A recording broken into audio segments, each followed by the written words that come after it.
Hey everybody, thanks for checking in, and I got a new episode for you. January has been super busy for me. I've had 2 tournaments in January. I've been on the water at least 12 days. It might be maybe 13 or so, but I know for sure 12. It's been super busy.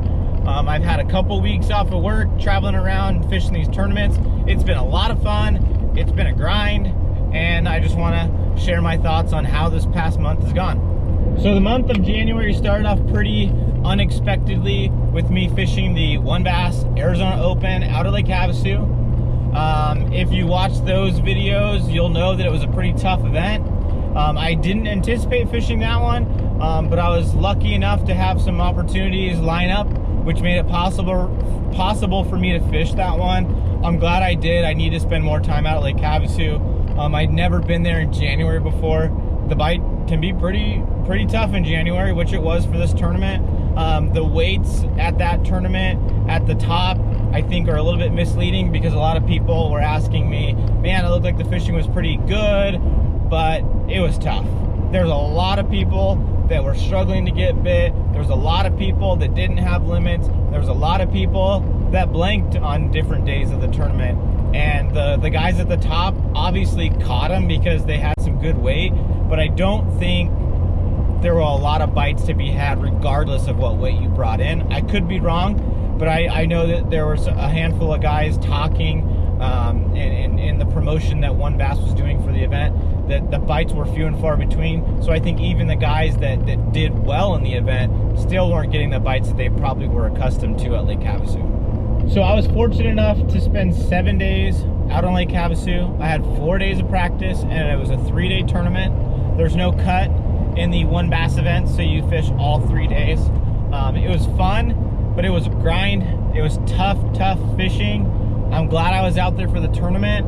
I think every chance that I have to fish in a tournament is a good decision for me to make, considering the goals that I have to fish professionally. I need to get as much experience and as much exposure to fishing in different lakes and different weather and different times of the year. I want to be as well-rounded as possible. So getting out to Lake Havasu in January and having the opportunity to fish that event and making the decision to go out there, I think was a good one, regardless of how the tournament ended up.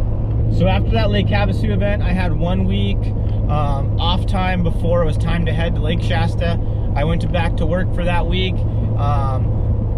I had Monday, which was the Martin Luther King Day, was off for work that day as well. And then on the Tuesday, it was time to head up to Lake Shasta. Lake Shasta is about a 12-hour drive for me from Southern California to Northern California. I love Lake Shasta. When it was on the schedule again for 2019, I knew that I wanted to fish this tournament. I had a lot of fun up there last year, and I knew that, you know, going to Lake Shasta, you're going to catch fish. I feel like Lake Shasta suits my style of fishing, so I felt like I had an opportunity to do well. I definitely set myself up to have a good tournament after day 1, but after day 2 shook out, I definitely, you know, struggled on day 2, was a couple pounds shy of what I needed in order to, you know, stay consistent with my bags, and, you know, was probably, you know, maybe 3 pounds shy of what I needed to weigh in on day 2 in order to get a check. You know, I'm very disappointed with my finishes in both the Havasu and the Lake Shasta tournaments. I always have high expectations of myself when I go out and fish these events. I try to be realistic with myself as well, but, you know, I'm competitive and I want to do well, and I want to, you know, fish to the best of my abilities and compete with all these guys.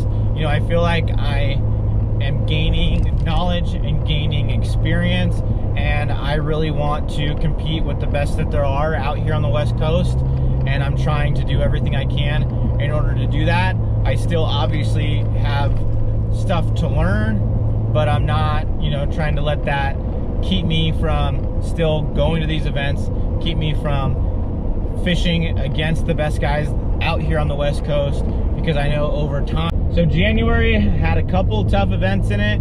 I struggled at Havasu, I struggled at Shasta, but I know that I have a lot of experience that I need to gain, and anytime I can fish these pro-ams, I want to try and enter them. I have a lot to learn. I want to fish against the best in the West, and I want to try to do the best I can to increase my learning curve so I can compete against the best there are out here on the West Coast.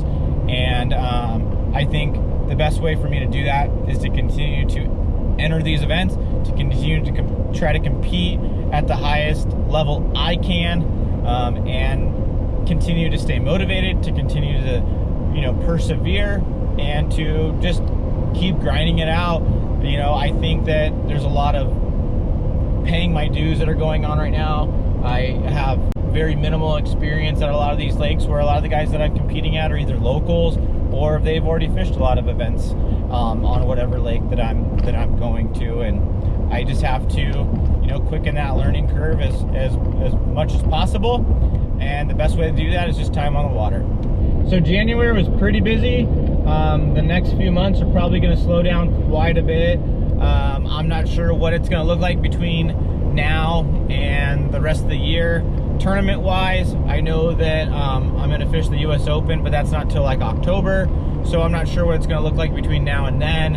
I hope I can get into a few more tournaments if possible, but if not, I'm going to continue to put out content at home, try to put out some how-to videos, some vlogs, some fishing videos from local lakes, maybe fish a couple team tournaments in San Diego, and who knows, maybe I'll be fortunate enough to get out of town, fish like Havasu or Mead or something like that here and there. But I'm going to keep grinding it out, trying to figure out how to fish some more of these tournaments. I still want to, it's just more of a financial thing. So I'm not sure what it's going to look like between now and October, and if I can't fish any events, that's okay. But I'll be at the US Open, and I love Lake Mead, and I know that I'll have a couple trips out there, I'm sure, at some point in the summer, to try to figure out what's going on out in the desert. So I hope you liked the video. I hope you enjoyed hearing about my busy last month here. If you liked the video, please like it, comment, share. Please subscribe to my channel if you haven't already. If you do subscribe or have subscribed already, make sure to hit the button, the little bell button, so you can be notified of new videos. I'm going to continue to try to put out more and more content. I want my channel to grow as much as possible, and you'll be notified of all my new videos if you hit that bell. So subscribe if you haven't subscribed. If you have subscribed already, hit the bell so that way you're notified of new videos, so that way you don't miss anything. So thanks again for watching, and stay tuned for the next one.